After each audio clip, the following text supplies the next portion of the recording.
Welcome to the Therapeutic Food Solutions podcast. I'm your host, Marian Mitchell. I'm an integrative nutrition health coach, therapeutic diet expert, and founder of The Road to Living Whole. There are many different diets out there. It's hard to know which one is right for you with your chronic illness and autoimmune disease. In this podcast, I'm going to share with you the foundational pieces every single therapeutic diet out there shares, and also how to use the best one for your particular diagnosis. If you've been looking for a meal planning partner, help navigating the complicated healthcare system, and want to feel better quickly, I'm your girl. Grab your kombucha and notebook. Let's dive in. Hey everyone, welcome back to Therapeutic Food Solutions. I have the most amazing guest today. I'm so excited for our conversation. Her name is Njideka, and I'm going to let her introduce herself, but she is an advocate for your body knows how to heal. And sometimes we just have to do some things to get out of our own way and believe in the power of the body. I love her approach. We had an amazing conversation a few weeks ago before scheduling today, and I am thrilled for what you guys are going to learn from her today. So, welcome to the podcast.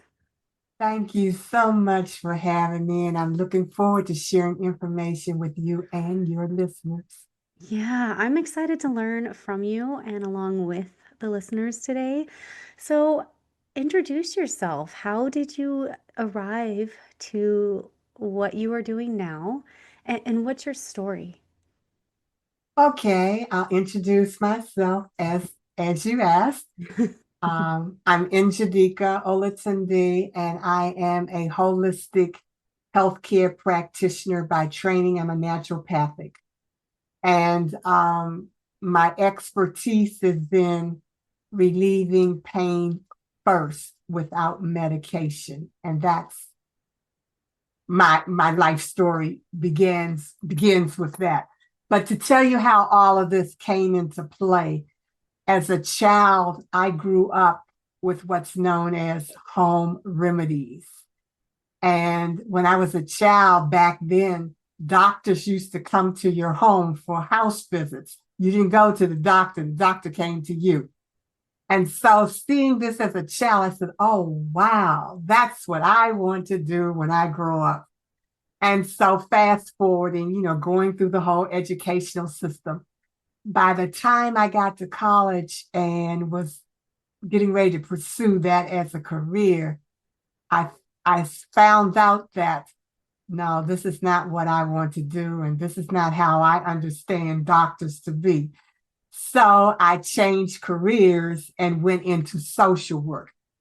And I did social work covering the whole gambit as it relates to social services, from infants to seniors, every phase of social service that a person is connected with. And I did all of that. But the thing that concerned me the most was that the clients that I was serving were always going to the emergency room for their health care. And that was their doctor, the emergency room. I was saying, something's wrong with this picture. So what is it that we need to do to change it? And all of a sudden, the energy came back again. Oh, you want to be a doctor. So at that time, what I did is, which was good timing, because that's when the alternative and complementary approaches to healthcare was coming on the scene. So then I went back to school and became a naturopath and got my training. And then I started my practice. But the thing that was most effective for me is that I had studied the therapy that I use, which is reflexology. And I had studied that before going into naturopath. And so I added that to my practice. And so that became my focus. And with the reflexology, I started studying and perfecting the technique and focusing specifically on reflexology and pain. And out of that brings me to where I am today, where I specialize in medication-free alternatives to relieving pain using the power of touch. And the touch therapy used is reflexology. what I love about that is chronic pain, especially in the chronic illness world, it has multiple root causes, but there are so many options out there that we have no idea about that are truly, truly helpful. In my own personal experience, I haven't dealt with chronic pain that's been debilitating, but I have dealt with carpal tunnel syndrome and I have dealt with PMS symptoms and things like that. And I know that, like, changing my diet, number one, was very helpful, but also there were like certain modalities, acupuncture and massage therapy and mobility training and exercise and things that all really helped me. And then there's the people who are truly struggling with chronic pain. And there are multiple root causes and so many different ways to address it. And it's kind of like you kind of have to throw, it feels like on this side. So I'm hoping you can kind of give us some direction, but it kind of feels like there's so many options that you're kind of throwing spaghetti at the wall, hoping something will stick. Mm.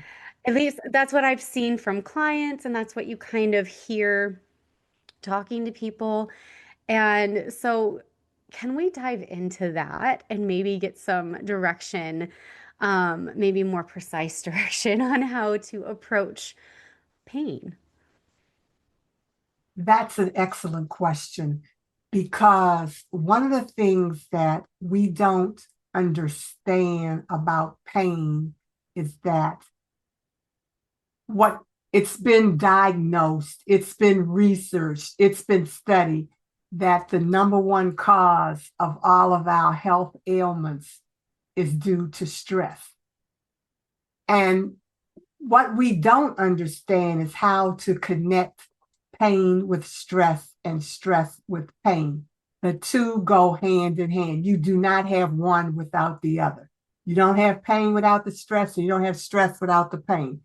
So once we start understanding the pain stress connection, then we move into when you're looking for relief, you have to look at connecting the mind, the body, and the spirit connection for the relief of the pain stress connection.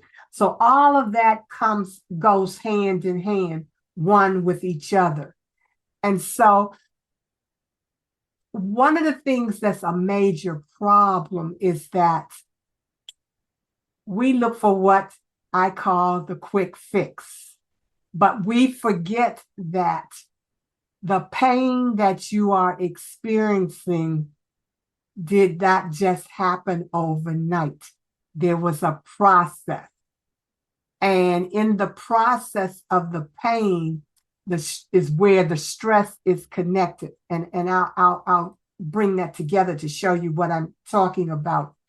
For example, you may be feeling some excruciating pain. Let's use the example of the lower back. You may be experiencing excruciating pain in lower back, but the pain in the back happened and you said, oh, I'm feeling a little pain here, but it's all right. You know, I'll just deal with it. It'll eventually go away. Then the pain comes back again and it's a little intense and you're saying, this is kind of bothering me. So let me go ahead and take some pain meds to see, if that'll, kind of stop the pain.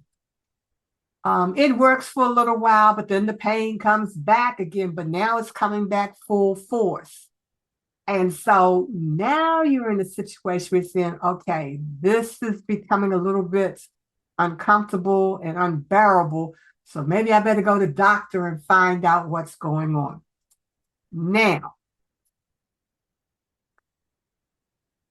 hold that picture in mind because I'm going to put something else to that.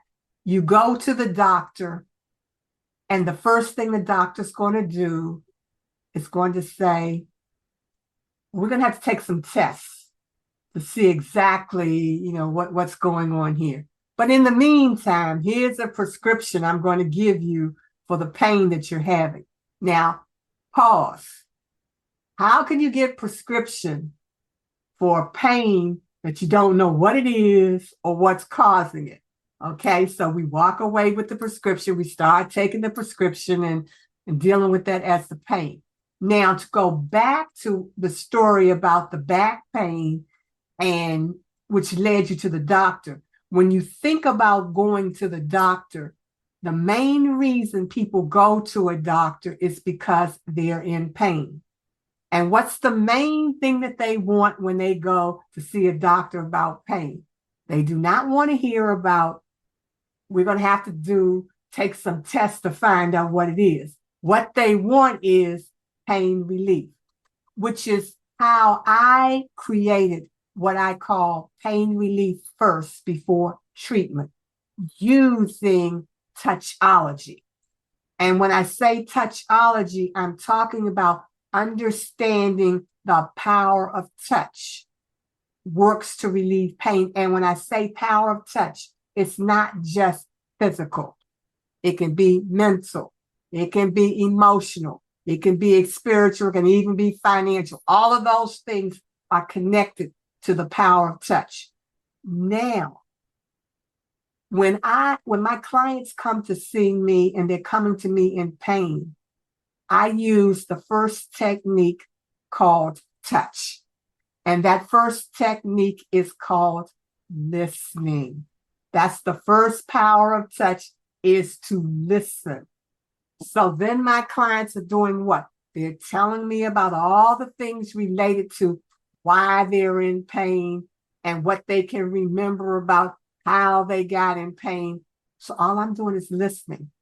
But what I'm listening for is, what is the stress connection to the pain? And when a person is able to verbalize what's going on with them as it relates to the pain they're hearing their selves. And by hearing their selves, now I can give you what you want from me is pain relief, where I use the reflexology. And after the reflexology, then I go into what I call the integrative approach, which is the treatment. You're now more receptive to moving into the treatment modality because you now had a resource to relieve the pain. And so what I heard from you that relates to stress could mean we need to do a body cleanse. We may need to do relaxation. So you may need to see a massage therapist, or you may need some energy boosting. So you may need Reiki. You may need to, for intense nerve relief, you may need an acupuncturist. You may need a body alignment. You may need a chiropractor. You may even just need to deep breathe. Just do some breathing.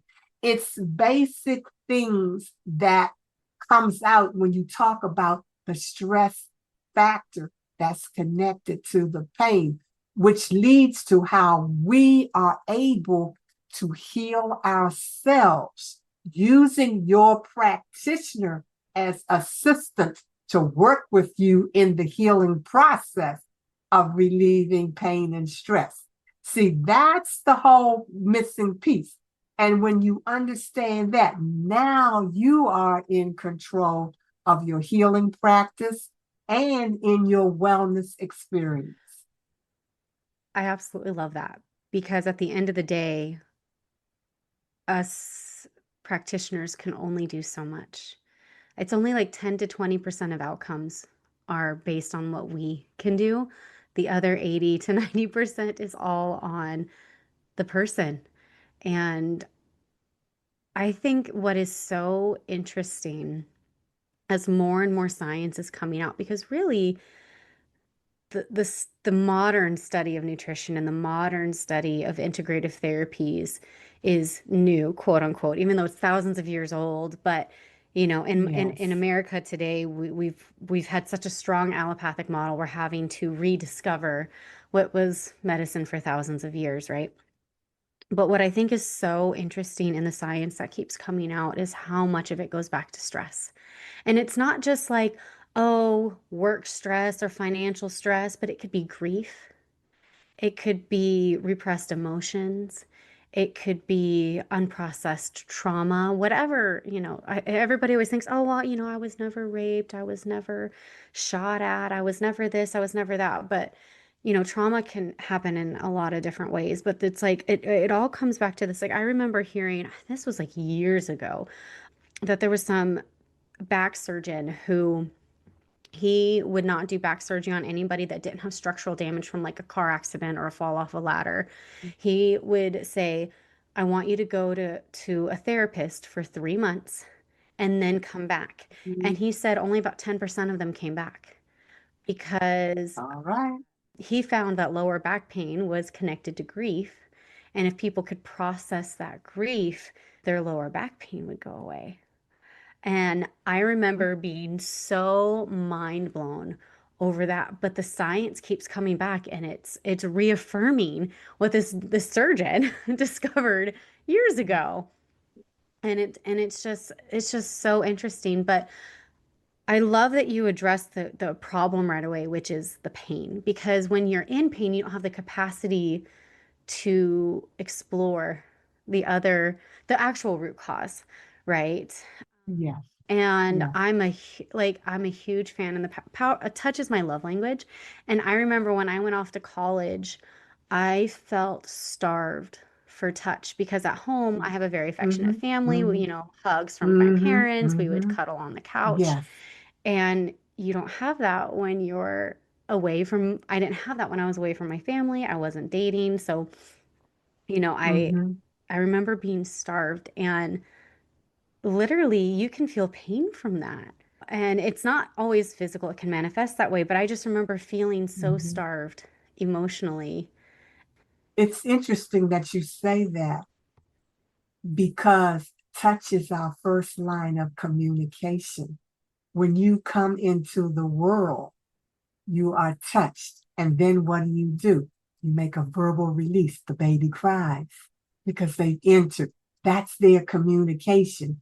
And that's also their connection of saying, I'm connected because I'm here, but I was touched when I came here. That's the power of touch. It's essential for our survival. And when you said that, it makes a lot of sense because if we think back, this is my unscientific study here. If you think back to about when we're getting ready to go into 3 years ago, when we were on lockdown because of the pandemic, and if you really think about it, the majority of the people who made transition and are no longer with us was all because of the lack of Yeah. touch. I could not hear my family. I could not see my family. I could not physically touch my family. All of that was taken away from them. And what did that lead to?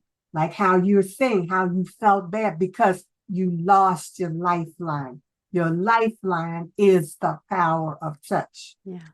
And I take that a step further to respond to when you were talking about healthcare practitioners. I always tell my clients, you have to understand that when you go to your doctor, you've got to have a different kind of mindset. You can't take your body into a doctor's office the same way you do your automobile. When your automobile has the engine light on or something's not working right, you take it to the mechanic. The mechanic is mechanically trained to understand what it is you're talking about to give you the results that your car needs.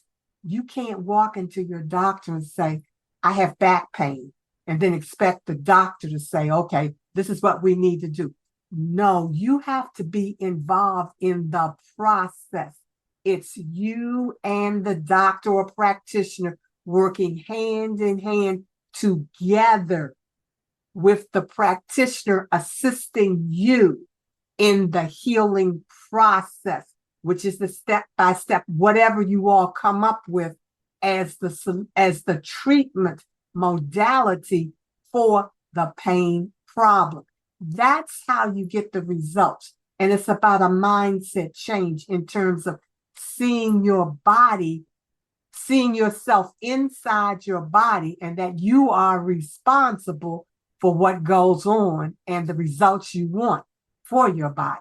I think what came to my mind was I have a friend who had a liver transplant due to a genetic liver disease, and how she was trained from that point on to outsource her health, that there was nothing she could do about it, that this is how it was going to be, and she was going to have a transplant in a year and be on medication the rest of her life. And she has to ask them before she can take a vitamin. She has to ask them before that she can do, change her diet. Like, I mean, it's so crazy how Mhm. they basically trained her that she's powerless in her health. And that's a lot of people, right? That's a lot that we've Yes, been trained that we are not experts, so we have zero control over the outcomes and we have to outsource everything. And that's just not the case at all. There is so much we can do. She was able to put off her transplant by almost 20 years because she took care of herself. And she didn't, in her hmm teen years, she didn't do a very good job. But once she yes, kind of graduated high school and got out on her own and was like, oh, like, I want to be healthy. It also came from wanting to be thin, whatever. But she started really yes, taking yes. care of herself and exercising and eating healthy and, really just trying to take care of herself to the best of her ability, that she was able to put off a transplant that they told her she was going to need every year for years, for 20 years. All And right. even then, like, at first she was super nervous. The transplant had a lot of complications afterwards, and she had to Mhm. get reopened up to fix things. And it was a very long process. But even then, after a few years, she's like, I'm taking care of myself again. And she's like, she might ask, Mhm. permission for a couple of things, but for the most part, she's like, that's probably fine. And she's thriving. She's thriving, Mhm. Mhm. and it's that Mhm. little bit of rebellion in her, I think, which is why she's my best friend, because I'm pretty rebellious too. Like, you're not gonna like, unless I'm like bleeding out, I want to participate in the process. I want to have a say. I want to know what all the options are. I'm a quote unquote terrible patient for allopathic doctors, integrative doctors, expect it, right? Yes, Um, yes. but I don't like to outsource anything. I want to be in control All of my right. life. And I think Sure. at the end of the day, once people understand how much power they have and that they can play a huge role in Yes. guiding their health outcomes, it's the most empowering feeling. Scary, because we have to be responsible for the consequences, good or bad, right? Um, Yes. Yes. but once we find those integrative practitioners that align with us and empower us and all of that, then we're truly able to kind of wrap our heads around, oh, I have a say in this. But if you go to an allopathic doctor, they just want to they don't have the time, and the insurance, especially now, 20 years ago was like a different story. They get 7 minutes with you and $15. Like, they can't afford to sit with you for an hour and a half like a normal naturopathic or integrative doctor will do, which they Mhm. dedicate an hour Mhm. and a half to the first appointment. You're doing most of the talking, not the practitioner. They're listening, they're hearing things, they're guiding questions to try to get answers. But you get to talk the whole time for 90 minutes and it flies by, and it's so empowering. I would love for you to, if you can, dive more into touch and the pain connection with that, and the pain relief connection with that. Another excellent question. And before I talk about touch, but to piggyback on what you were just sharing about being in control, if there's anything that you should be in control of, it's you. We want to control everything else, but we don't feel that we can have control over ourselves. And when it comes to health and wellness, if you don't control anything in your life, it needs to be your health. And the way you control it is by asking questions. You don't have to accept everything that is told to you without questioning it. And it is your right to question it, because one of the things, when I was introduced as Njideka, not Dr. Olatunde. And that's for a reason. And the reason is because Njideka is a human being just like the clients that I serve. And that moves the hierarchy. See, that's where the problem comes in, the hierarchy. If you can see me as someone just like you're more comfortable in opening up and talking about what's going on. And then we can start looking at how we can work together collectively to make the healing and wellness process work. That's what is the first line of touch. The first line of touch begins with listening. And then when you listen, you're listening for what it is that I can do to relieve the pain problem. And to relieve the pain problem, I go back again to what? Touch. What is it I need to do to touch you or help you touch yourself to relieve the pain? That's the cycle of the touch dynamics in terms of relieving pain. And when we talk about it from the next standpoint is looking for those integrative practitioners who place the clients they serve first and foremost without medication in terms of addressing your health problems. That allows you to be in control of your healing process. And I use the word healing because the body is designed to heal itself when you accept your role and your responsibility in making that process come to life again as it always was before the body said, I got to put some stress in your life to get you back on board in terms of becoming healthy and well again. That's how we have to understand it. It's not designed to take us out. It's another thing that I refer to as one of life's lessons. And you have to, here we go, touch again. Now we're dealing with the mind and we're dealing with the emotions in the form of touch, paying attention. That's touch. Paying attention to what's going on inside your body. And as you do that, now I move to what I call the self-help health care. Because when you understand how to work with your body in healing itself just by listening, first form of touch, listening, then you'll know what to do in terms of therapeutically from the physical aspect of what I need to do to assist my self-help in my touching process to heal and relieve pain. I could see how this would be incredibly intimidating for people.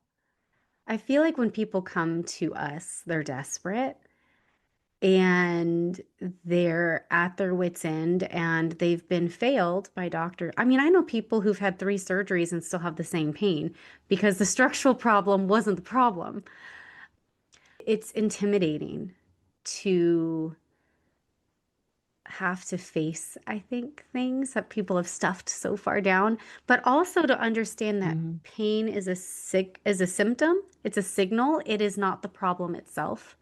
Again, unless you've had physical Exactly. trauma of like accidents, falling, things like Yes. that, But if pain just starts showing up out of nowhere, the the problem isn't the pain. The problem is the problem behind the pain. Yes. And I I feel like getting to that point is really scary for people.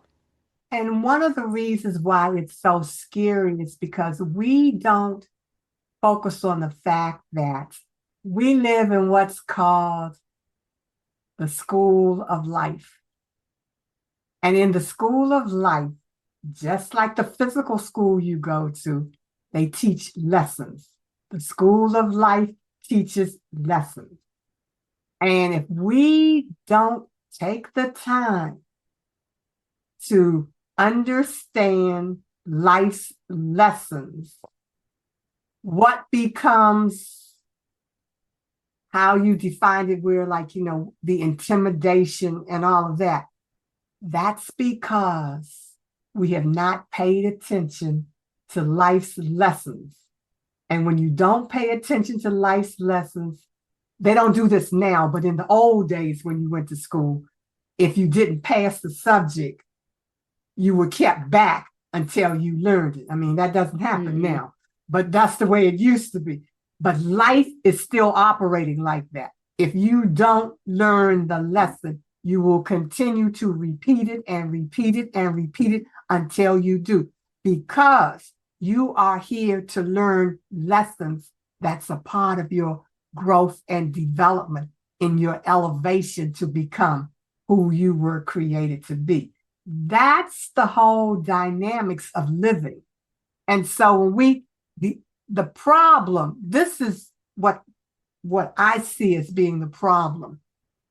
The people I love the most are children when we allow them to be children. Adults, I have a problem with because they live in a box.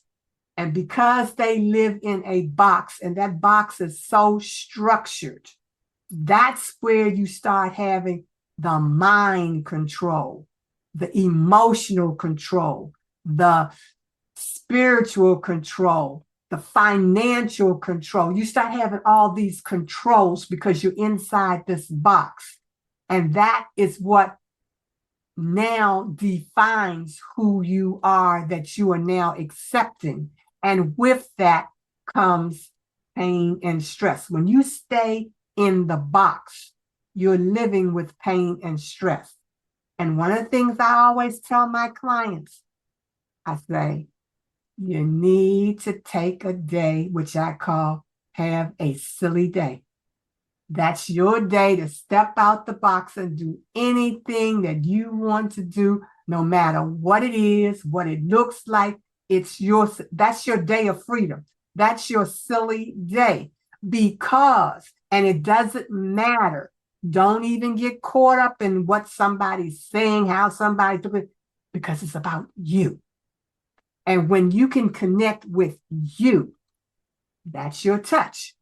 This was my day. If I didn't do nothing but listen to jokes all day, if I didn't do nothing but go outside in the yard and just jump up and down, just let the little girl and the little boy inside of you come out and play.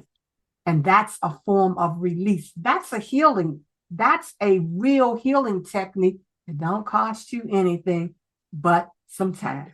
Yes, that actually made me think of I went through a blindsided breakup a few years ago, and to get through like the darkest time, the counselor Mm-hmm. suggested like just throwing on some really loud music and dancing, Mm-hmm.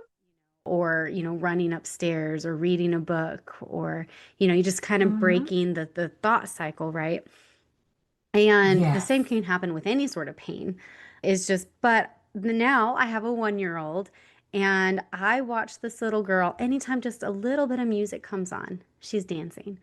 We go to the gym and they have Mm-hmm. speakers out front. So she pauses in front of the doors and does a little dance. And then if there's other adults around, she looks at them and they start dancing with her. And it's that little bit of Mm-hmm. silly and endorphin. And, Yes. kids are so good at that. And as adults, we just stuff it, and kids bring out that silly. and that fun in us. Yes. And it's such a good reminder to like, life is not that serious. And, Never was. yeah. And in college, I'd go dancing 3, 4 nights a week, right? And Mhm. then you grow up and you have to wake up early and you have kids and a family and you're not dancing anymore and you're not, we let ourselves get so bogged down with life that we don't make room for fun and we don't make room for And that's a adventure. real Yeah. problem. That's a real And problem. You're absolutely and I feel like correct. that contributes to the pain. Like one of the things that happens when Yes, people are being ma'am. debilitated by pain is they step back from life, right? And the people who move past chronic pain are the ones who are like, I'm not just going to sit at home. If I'm going to be in pain and debilitated, I'm going to go and go up to the mountains and I'm going to like sit in the back of my car and not do anything and just be in the trees. And then they start feeling better, right? Hmm. Because they're they're all of a sudden getting out there and then so they Yes. start feeling better and then they're like, well, you know what, I'm still debilitated, I can't work, but I can spend an hour at a soup kitchen, or I can help pass out food at a food bank, Yes. or so then they start getting social connections and they find a Yes. purpose. And then all of a sudden, in 6 months or a year, they're pain free and they're back to work, but they're doing a job that fulfills them, that allows them to get the social connection and the things. And they make time to go out in nature. They're going for hikes, they're going camping, they get an Hmm. RV, they buy a cabin, they do something where all of a sudden, all these Hmm. things that they were so bogged down for and then they didn't do until they were forced to, all of a sudden is what also frees them. I was a single mom for 14 years. I was working 2 to 3 jobs. I was building this business. I was a sign language interpreter for a company, but then I'd also freelance. I was working a ton. Yes. And in that time, I got adrenal fatigue. I burnt out. I had all kinds of health problems that I had to, and my parents would call me out and be like, you're working too hard. You need to take a step back. And Yes. then I was going on adventures and I felt like even though I had less time, I was more balanced, and it was just such an interesting life lesson. Hmm. Just thinking about the pain and the people who have cancer, they stage 4 cancer, they're gonna die in 6 months. Like, well, I'm gonna go Hmm. live in Greece then. And then they live for another 20, 30 years. And Exactly. that doesn't Exactly. just apply to these extreme cases, but it applies to pain. And I love Hmm. that that's part of the self-healing. But I love that you also said that it's not something you do alone. Yes, it's self-healing because the body is designed to heal, but we don't live in isolation. We don't heal in isolation. And while we have control over things, we don't know what we don't know. And we are very good at getting in our own way. Hmm. And Hmm. having Hmm. guidance and having support, and just I find a lot of my job is just giving people permission, Yes. and permission to do the things they already want to do but didn't know were okay. And Mhm. it's just, and I feel like that's really what you have honed in on in your practice and with your patients. And I think that that's just so beautiful, and I love it. One of the things we also, in addition, I think everyone needs to understand is that when anyone in your household is ill or going through some type of health challenges, it becomes a family affair. It's not just that person. The family has to be involved. And I say that because I had the opportunity to study reflexology in China. Ooh. And when I went to China, right before I left to go to China, I had just published my book, which was called Reflexology Today, A Family Affair. And that was back in about 1985. And the book has now been republished. But what's so important about that book, when I wrote it Reflexology Today, A Family Affair. And I did that because I felt that at least one member in every household should know how to do basic reflexology techniques for relieving pain and stress. So by the time I got to China, and one of the things that was so important to me and was a real revelation for me was the doctors spend anywhere between an hour to an hour and a half with each patient. And when they are with that patient, they also bring in the family members when they get ready to put the treatment plan together, because their focus is whatever health problem this family member has, we have to put a prevention program in place for the whole family. So the whole family is involved in the treatment process. And that became a confirmation for me in terms of what I felt and how I felt about reflexology and family. And so I say that become involved, because one of the things that with reflexology in particular, I'll share this example with you. I had a client who had severe hypertension, as well as, like, some other type of circulatory and heart problems along with mobility. And she always brought her granddaughter with her when she came to the reflexology session. And it happened to be one day her pressure went up extremely high, that she was heading for, a stroke factor. And so, when they called, were calling the emergency, her granddaughter grabbed her hands and started rubbing on her hands, and then went to her feet and started rubbing on her feet. And all of a sudden her pressure went down. Now, her granddaughter didn't know what she was doing, but just seeing, working on the hands and feet, because what she was actually doing was stimulating the nerve endings to release the natural pain relievers to calm the body. And that's how her pressure went down. And so what I'm saying is, in terms of utilize your family members to be a part of your healing and a part of your treatment. And we all do it together at home. And that's our prevention piece, understanding how to connect one-on-one with each other. And that's where we get back to something that we don't even talk about anymore, is preventive approaches to health and wellness. We used to always talk about prevention. Now that's just nothing but a word that you talked about yesterday. It doesn't seem to apply today. But we need to start looking at preventive care. How do we get ourselves back to preventive health and wellness? Yeah. One of the things that came to mind, and I think a lot of women will struggle with this, is especially they feel that their husbands are not supportive. And their husbands are like, oh, well, that's a you problem. I have better things to do. But I love that you brought up, that woman brought her granddaughter. It doesn't have to be a spouse. It doesn't even have to be, maybe if you're in somewhat of an unhealthy relationship, for one, you probably need to address that. Mm-hmm. It's time for some couples therapy. But there is Right. someone in your world who Yes. will support you, who will learn the modalities, who will listen, so find Yes. that person.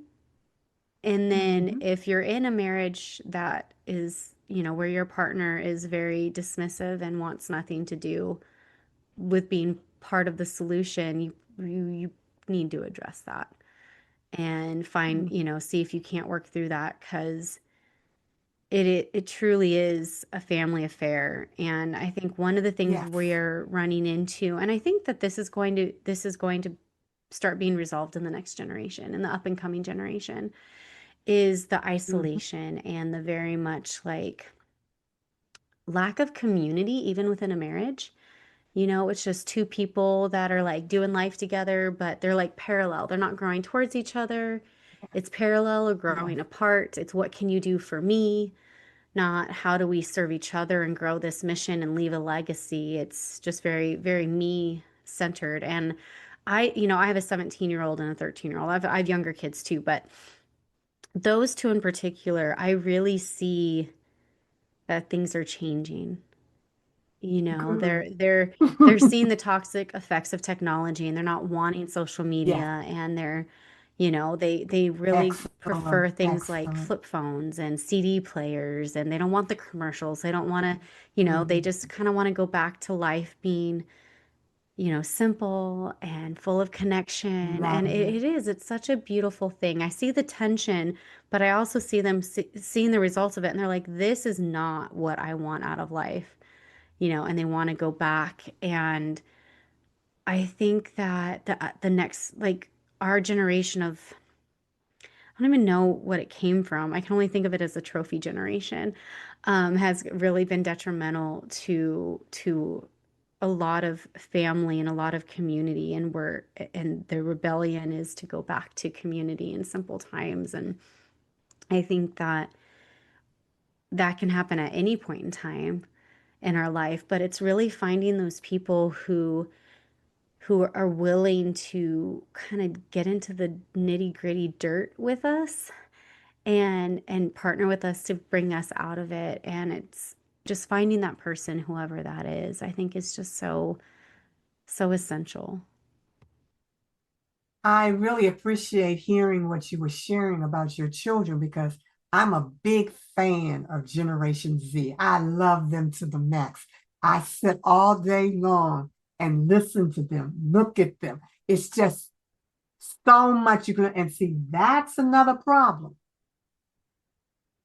We don't respect our youth and we don't respect our Hmm. seniors. And we have to understand that when you get in that type of situation, you are creating your demise because a nation that has no respect for their young and no respect for their old is automatically going to perish. And what you're seeing is, and I say this all the time, I talk to my peers in particular, I said, you better spend some time with them young folks because these are the ones who are your future leaders, teachers, and healers. And you need to start doing right by them because when they come into decision making, it might not be looking so good for you. And, I mean, I may say it like, facetiously, but what I'm bringing out is that it's our time to pass the baton on to them so that they can evolve and create whatever it is that they want to create. And all we have to do is just sit back, support, empower, and encourage them. Because guess what? We know what's ahead of them. And it's not for us to sit back and say, well, when I was a child, we did this, or when they don't want to hear, they don't need to hear that because guess what? That was our time. This is their time.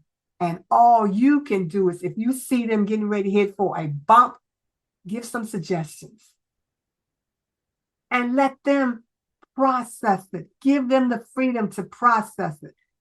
Parents have problems with children because they miss out on that touch. Listening. When you don't listen, you don't get to hear Yeah. what's on their minds, what they are feeling.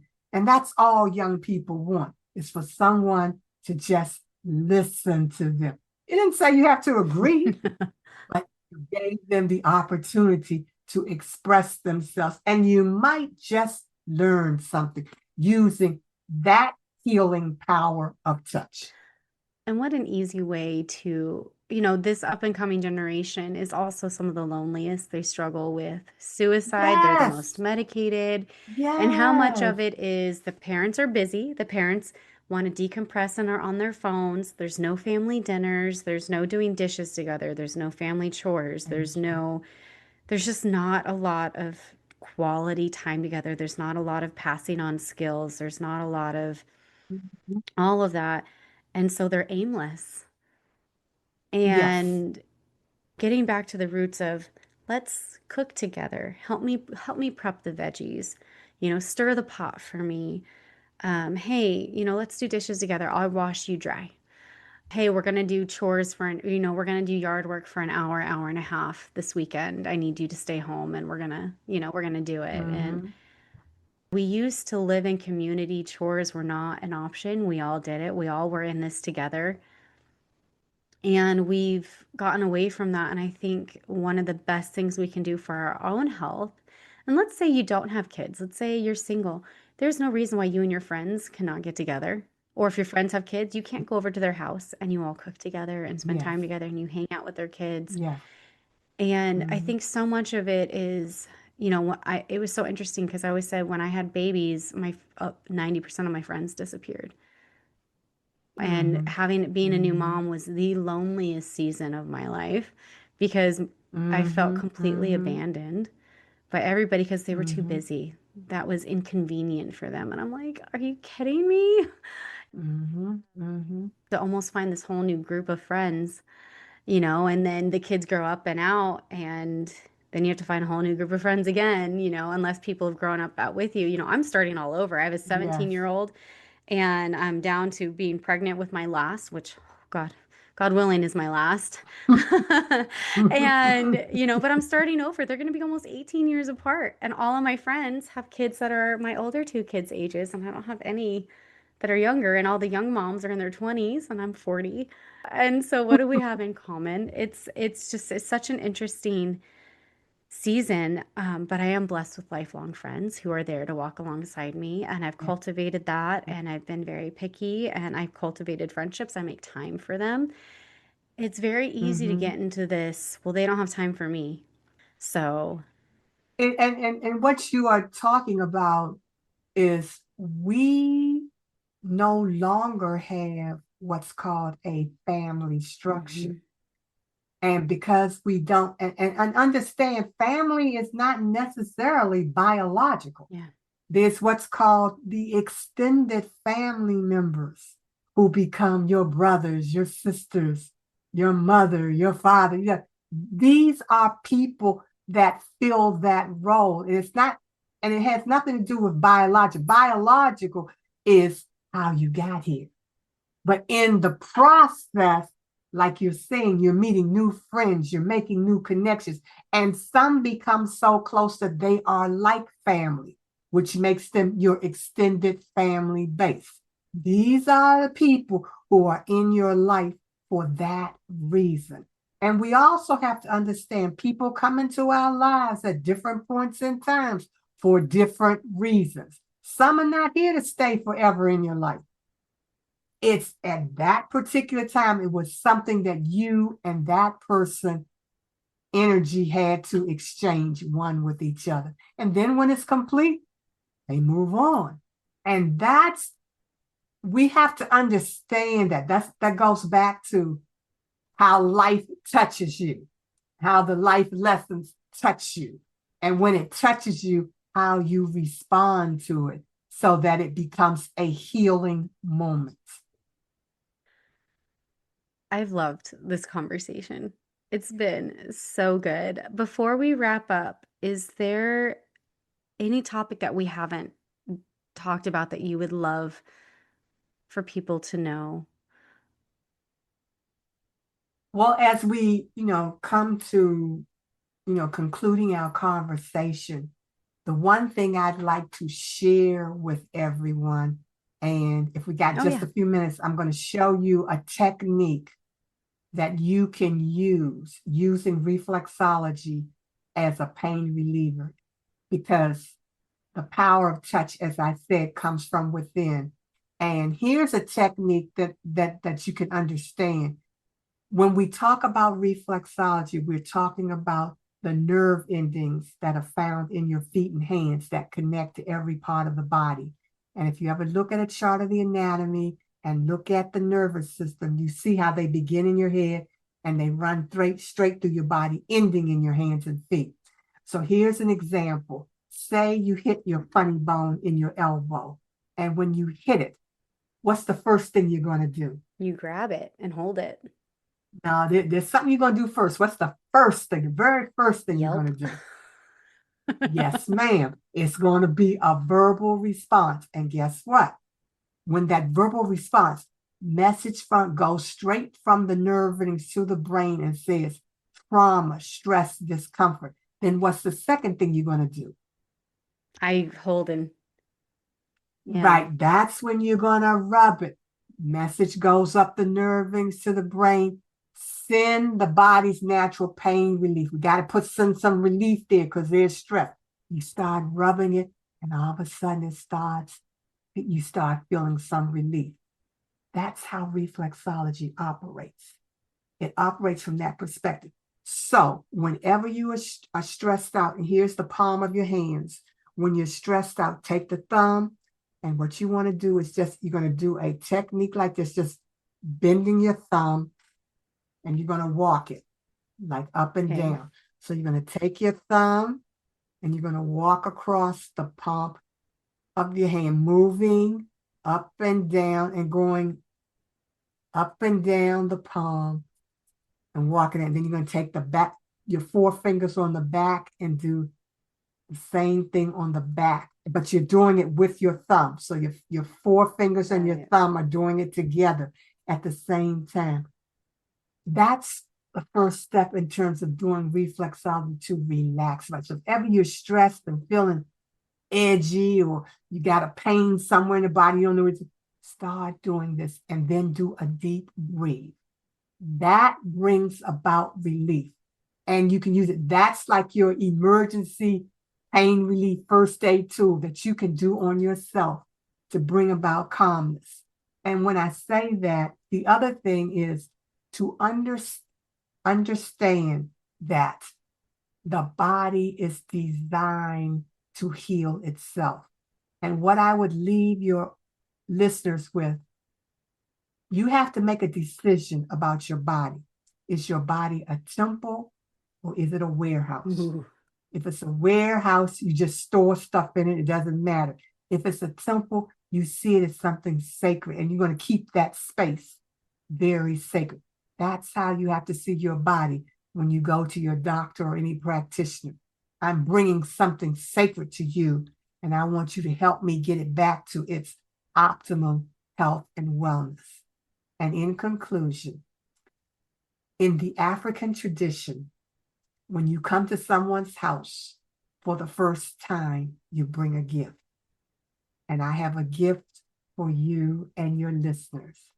I have put together a medication-free poster on therapies for self-help in relieving pain without medication. And all you have to do is go to touchologyreflexology.com and download my gift to you. And once again, I thank you for having me. And if you want to connect with me, you can connect with me at focusonhealing.com. And I encourage everyone, when you visit my website, please go to the contact section and write down any questions or comments that you may have about relieving pain or stress. And trust me, I will get back and respond to you. And I look forward to hearing from you. And I look forward to empowering you and supporting you in your health and wellness, relieving pain first without medication. Thank you so much for your wisdom and your guidance. I'm so excited that people have a way to connect with you and to take advantage of all that you have to offer. Thank you again. Thank you so much for hanging out with me today. If you found this episode helpful, would you do me a favor and help others find it by leaving a review, sharing a screenshot on social media, or sharing the link with a friend? By you sharing what you've learned, others are able to find this podcast and join our community. Be sure to check out my website, www.roadtolivingwhole.com, for over 160 delicious recipes, a variety of meal plans, and a blog packed full of even more healthy living tips. If you'd like to learn more about how to work with me as your coach, you can schedule a free consult through www.roadtolivingwhole.com/health-coaching/. Until next time, friend. Bye.